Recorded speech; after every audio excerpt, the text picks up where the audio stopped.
Welcome to quick mind techniques. आज के video में हम देखेंगे नेटवर्क थ्योरी के बारे में। नेटवर्क थ्योरी में हम देखेंगे बेसिक सर्किट्स। तो हम स्टार्ट करते हैं फर्स्ट क्वेश्चन से।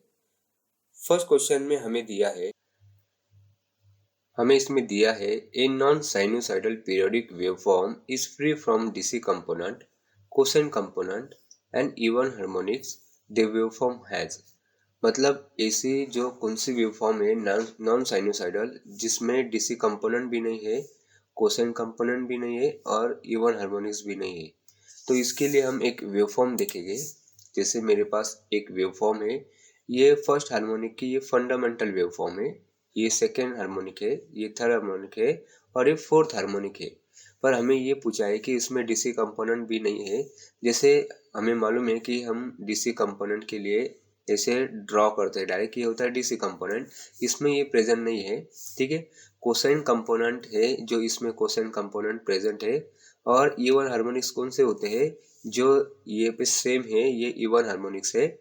ठीक है, यहाँ पे एक है तो यहाँ पे भी एक है, ये इवन है। यहाँ पे ये दो है और यहाँ पे भी ये दो है, मतलब पॉजिटिव में एक और नेगेटिव में एक, इवन हो गए, इवन है ऊपर और नीचे। यहाँ पे भी इवन है ऊपर और नीचे, मतलब सेम है। मतलब ये एक दूसरे को ये क्या करते हैं, कैंसिल कर लेते हैं इवन हार्मोनिक्स। यहाँ पे भी एक दूसरे को ये कैंसिल करेंगे, पर यहाँ पे ये भी कैंसिल होगा और ये कैंसिल होगा, पर ये जो एक यहाँ पे रहने वाला है तो हम इसे कहते हैं ऑड हार्मोनिक्स। ठीक है, अगर ये सब हमें कुछ भी नहीं मिलेगा तो हमें कौन सा मिलेगा, एक तो ऑड हार्मोनिक्स ये मिलेगा, और जो हाफ वेव है ये सब इसमें दिए हुए हैं, हमें यहाँ पे ये हाफ वेव मिलेगा और फंक्शन हार्मोनिक्स ये मिलेगा, क्योंकि ये इसमें और हार्मोनिक्स में इवन हार्मोनिक्स भी नहीं आएगा, डीसी कंपोनेंट भी हमें नहीं मिलेगा और कोसाइन भी कंपोनेंट्स हमें नहीं मिलेगा। फिर जो मिलेगा वो और हार्मोनिक्स मिलेगा। तो हम नेक्स्ट देखते हैं। यहाँ पे दिया है form factor of N alternating wave is. इसमें आपका जो फॉर्मूला है जो हम हमेशा लिखते हैं, फॉर्म फैक्टर इज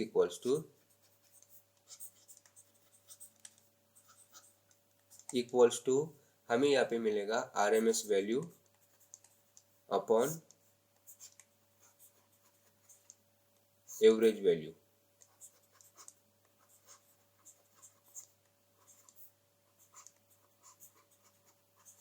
ठीक है, ये आंसर हमें देखना है यहाँ पे क्या है, ये दिया है बी में, हमें बी में देखते हैं। यहाँ पे हमें दिया है the resistance of insulation in general dash with temperature rise. मतलब अगर टेम्परेचर राइज होता है तो हमें इंसुलेशन के लिए क्या मिलेगा, इसमें हम एक ग्राफ देखेंगे। जैसे मेरे पास ये टेम्परेचर और रेजिस्टेंस के लिए एक ग्राफ है, इसमें दिया है पॉजिटिव टेम्परेचर कोएफिशिएंट और नेगेटिव टेम्परेचर कोएफिशिएंट। और हमें ये मालूम है कंडक्टर के लिए हमेशा positive temperature coefficient of resistance होता है और इंसुलेशन और सेमीकंडक्टर के लिए negative temperature coefficient of resistance होता है। तो हमें इसमें ये देखना है, जैसे हम दोनों के लिए देखेंगे। पहले देखते हैं पॉजिटिव टेम्परेचर कोएफिशिएंट। यहाँ पे पॉजिटिव टेम्परेचर कोएफिशिएंट के लिए टेम्परेचर राइज हो रहा है, टेम्परेचर बढ़ रहा है, तो टेम्परेचर बढ़ने के साथ हमारा रेजिस्टेंस भी बढ़ रहा है। देखो पॉजिटिव में भी और नेगेटिव में भी आपका टेम्परेचर बढ़ने वाला है, सिर्फ रेजिस्टेंस में क्या डिफरेंस होता है वो देखना है। तो हमें यहाँ पे पूछा है इंसुलेशन के लिए, और इंसुलेशन के लिए होता है नेगेटिव टेम्परेचर कोएफिशिएंट। तो नेगेटिव टेम्परेचर कोएफिशिएंट के लिए समझो मैंने लिया यहाँ पे टेम्परेचर बढ़ता है, तो हमें यहाँ पे इस पॉइंट पे अगर हम नीचे देखेंगे तो हमें यहाँ पे रेजिस्टेंस कम मिलता है, इसलिए हम कहते हैं कि इसमें हमें कम मिलेगा या तो डिक्रीजेस मिलेगा। तो हमारा ऑप्शन होता है ए।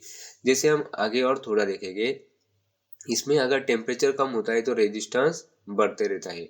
ठीक है, तो ये होता है इंसुलेशन की प्रॉपर्टी। और सेमीकंडक्टर की प्रॉपर्टी ये भी होती है कि इसमें negative temperature coefficient of resistance रहता है, इसलिए हमें इसमें मिलता है डिक्रीजेस, ये हमें रेजिस्टेंस हमें कम मिलता है। इसमें दिया हुआ है a 10 microfarad and 20 microfarad capacitor are in series, the combination is supplied at 150 volt from a sinusoidal voltage source, the voltage across the 20 microfarad capacitor is then. इसमें हम क्या करेंगे, डायग्राम देखेंगे। डायग्राम में कैपेसिटर दिए हुए जो इन्होंने बताए 20 माइक्रोफैरड और 10 माइक्रोफैरड, ये C1 C2 उन्हें हमें नेम दिया हुआ है। और इसका जो वोल्टेज है 150 वोल्ट है।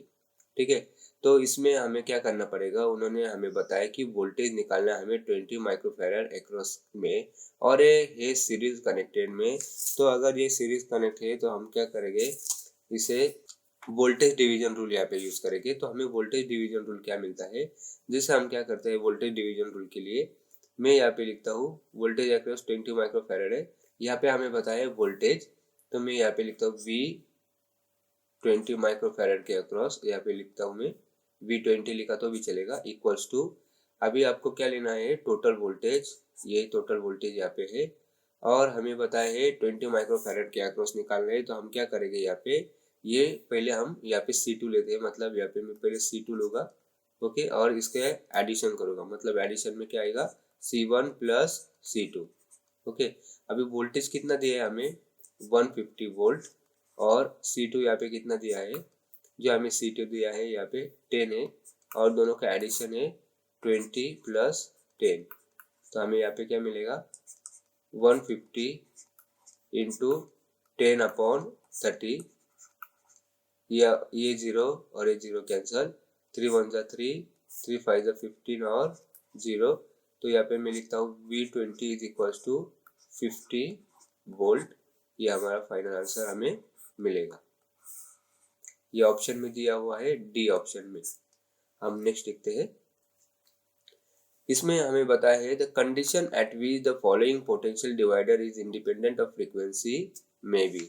अभी इसमें आप जब निकालते हो आपको क्या करना होता है, जैसे ये फ्रीक्वेंसी इक्वल होती है, या तो फिर हम ये देखेंगे, ये ऐसा होता है equation R1 C1 is equals to R2 C2, फिर हम क्या करेंगे, R1 और ये R2, मतलब रेजिस्टेंस हम एक साइड में ले लेंगे, लेफ्ट साइड में, तो R2 ये नीचे आ जाएगा, और ये यहाँ पे है ये C2, और उसके नीचे कैपेसिटेंस C1 आ जाएगा। तो हमें ये देखना है कि ये इक्वेशन कहाँ पे है, ये इक्वेशन अगर हम देखेंगे तो हमें ये मिलेगा ऑप्शन नंबर बी में, ठीक है, R1 R2 C2 अपन C1। हम नेक्स्ट देखते हैं, इसमें दिया हुआ है which of the following is the best conductor of electricity, option है warm water, cold water, salt water और डिस्टिल वाटर। तो आपको याद रखना है हमेशा ये होता है सॉल्ट वाटर बी में, ओके। इसमें जो सॉल्ट होता है इसमें आयंस प्रेजेंट होते हैं, तो इलेक्ट्रिसिटी कंडक्शन स्टार्ट हो जाता है, इलेक्ट्रिसिटी कंडक्ट करने के लिए स्टार्ट करता है, ठीक है, इसलिए हम बोलते हैं इसको सॉल्ट वाटर। हमारा आंसर है कि ये आपसे कुछ इलेक्ट्रॉन्स फ्लो हो गए और हमें कुछ इलेक्ट्रिसिटी यहाँ से मिलेगी। नेक्स्ट देखेंगे हम, यहाँ पे दिया है 20 microfarad capacitor is connected across an ideal voltage source, the current in the capacitor. ये समझने के लिए हम क्या करें, एक डायग्राम देखेंगे। डायग्राम में हमने क्या लिया है, देखो, एक 20 माइक्रोफैराड कैपेसिटर लिया है, उसे हमने आइडियल वोल्टेज सोर्स से कनेक्ट किया है, और उसमें से करंट कितने हमें ये देखना है। पर आपको पहले ये ग्राफ्स इसलिए मैंने लिया है कि ग्राफ में दिखाया हुआ है कि कैपेसिटर में पहले कभी भी करंट स्टोर होता है, जो यहाँ पे शुरू में करंट दिया हुआ है, फिर वो एक्सपोनेंशियली डिक्रीज होते हुए जीरो के पास गया हुआ है। तो हमें ये देखना है कि पहले कैपेसिटर में करंट है, तो यहाँ पे देखिए, देखो, will be very high at first, ये भी है, और इधर भी है will be very at high first, बाद में क्या है, देन एक्सपोनेंशियली डिके, ये डिके मतलब कम होते गया, and at steady state will become zero, steady state में वो जीरो हो जाएगा। यहाँ पे क्या दिया है, देन एक्सपोनेंशियली डिके, ठीक है, दोनों इसमें डिके है, पर यहाँ पे steady state will become zero, यहाँ पे बाद में वो जीरो आपको मिलेगा, इसलिए हमारा आंसर होगा ऑप्शन नंबर ए। इसके बाद में हम क्या करते हैं, आगे देखते हैं क्या है। आगे दिया है 3 lamp are in the circuit as shown in figure, at what condition 100 watt lamp will have the maximum brightness. यहाँ पे है 100 वाट लैम्प, अगर हमने मतलब हमें ये करना है कि 100 वाट लैम्प को हमें ब्राइटनेस ज़्यादा देना है, इसका हमें ज़्यादा ब्राइट मिलना है, तो हमें क्या करना पड़ेगा, ये की के साथ, ठीक है, लैम्प तो ऑन करना है, उसके लिए हम की ऑन करेंगे, पर की ऑन ऐसे करेंगे कि हमें ब्राइटनेस भी ज़्यादा मिलेगा। तो इसके लिए मैं आपको एक डायग्राम पहले बताता हूँ। देखो, अभी ये डायग्राम दिया हुआ है, डायग्राम में देखो ये 100 वाट लैम्प दिया हुआ है, ये कनेक्शन है, और डायरेक्टली ये इन्होंने क्या किया है, क्लोज कर लिया है सर्किट।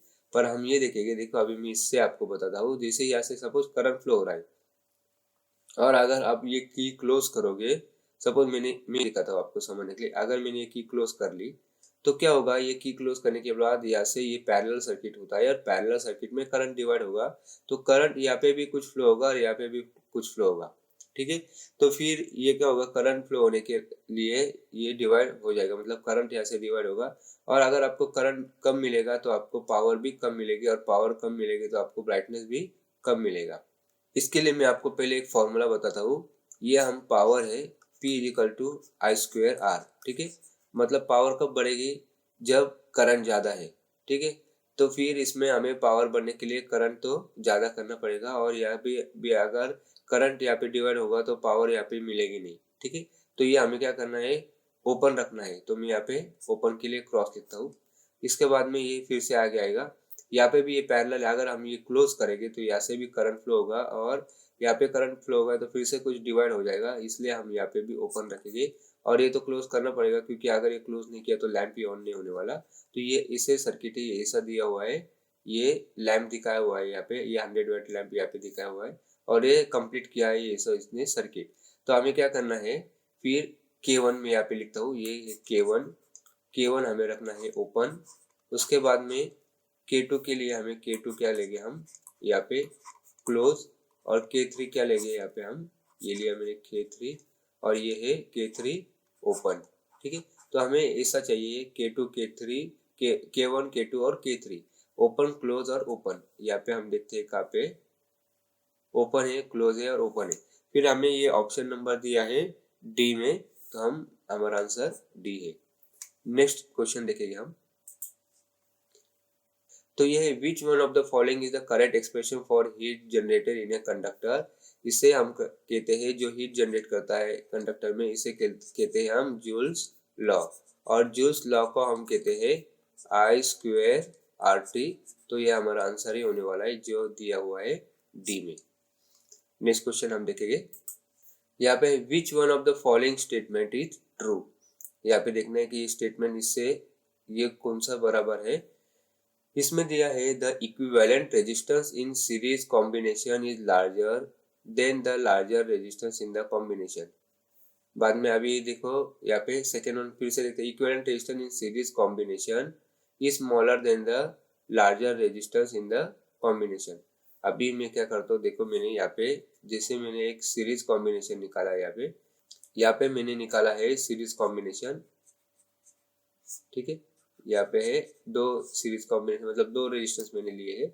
आपको इसका इक्विवेलेंट निकालना है, ठीक है। ये मैंने वोल्टेज सोर्स इसे लगा दिया है। तो आपको क्या पूछा है, the equivalent resistance in series combination is larger than the larger resistance in combination. मतलब हम इसका अगर इक्विवेलेंट निकालेंगे, जिसे मैंने निकाला आर इक्विवेलेंट, इसमें ये बताइए इसमें से आर इक्विवेलेंट हमें बड़ा मिलेगा, या तो फिर ये दो रेजिस्टेंस में से कोई तो भी बड़ा होगा।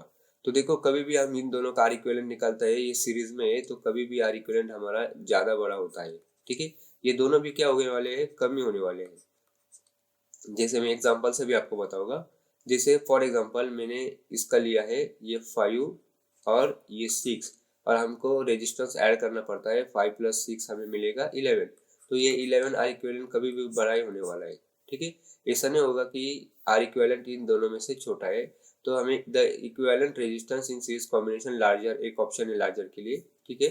फिर हम हमारा आंसर देखेंगे कि हमें आंसर यही मिलने वाला है, क्योंकि इसमें बताया the equivalent resistance in series combination is larger than the largest resistance in the combination. मतलब ये 5 भी हमने अगर लिया लार्जेस्ट रेजिस्टेंस, 5 सॉरी यहाँ पे 6 लार्जर है, अगर हमने ये 6 भी लिया यहाँ पे कि ये लार्जर रेजिस्टेंस, तो 11 कभी भी यहाँ पे लार्ज है, तो R equivalent is always greater than the larger resistance in the combination, ठीक है। इसलिए ये हमेशा आर इक्विवेलेंट ग्रेटर रहने वाला है। नेक्स्ट देखते हैं हम, the resistivity of conductor depends on. अभी ये कंडक्टिविटी देखो प्रेशर पे डिपेंड नहीं होती है, डिपेंड किस पे ये बताया है, प्रेशर पे डिपेंड नहीं है, टेम्परेचर पे डिपेंड है, इल्यूमिनेशन का इसमें कोई नहीं है, और इस क्रॉस सेक्शन में पे डिपेंड है, पर उसकी शेप पे नहीं डिपेंड है कि वो जो है स्क्वायर है सर्कुलर है, ऐसे शेप पे नहीं डिपेंड है, सिर्फ क्रॉस सेक्शन पे डिपेंड है। तो इसलिए शेप है, इसलिए ये भी नहीं होगा। तो हमारा आंसर यहाँ पे होगा बी, जो है डिपेंड टेम्परेचर पे। लास्ट वन नेक्स्ट हम देखते हैं, what will be the voltage in V across 8 Henry inductor when the rate of change of current in the inductor is 0.5 ampere per second, हमें वोल्टेज निकालना है। इसके लिए हम क्या करते हैं, फॉर्मूला है हमारे पास E is equals to L D I upon D T. ठीक है, अभी इसमें हम क्या करेंगे, हमें दिया है इंडक्टर, इंडक्टर दिया है 8 into rate of change of current with respect to time हमें ये दिया है 0.5 एम्पियर पर सेकेंड। अभी हम क्या करेंगे, अगर इसको मल्टीप्लाई किया 8 फाइव होता है 40, पर यहाँ पे एक जीरो मतलब 0.5 डेसिमल आ गए तो हम सिर्फ यहाँ पे लेंगे 4, तो हमें यहाँ पे जो वोल्टेज मिलेगा वो मिलेगा सिर्फ 4 और ये हमारा लास्ट आंसर मिलेगा। ये ऑप्शन में दिया हुआ है सी में। ठीक है, अभी यहाँ पे हम रुकते हैं, कुछ अगले कंसेप्ट देखेंगे, मतलब अगले वीडियो में हम मिलेंगे कुछ नए कंसेप्ट के साथ।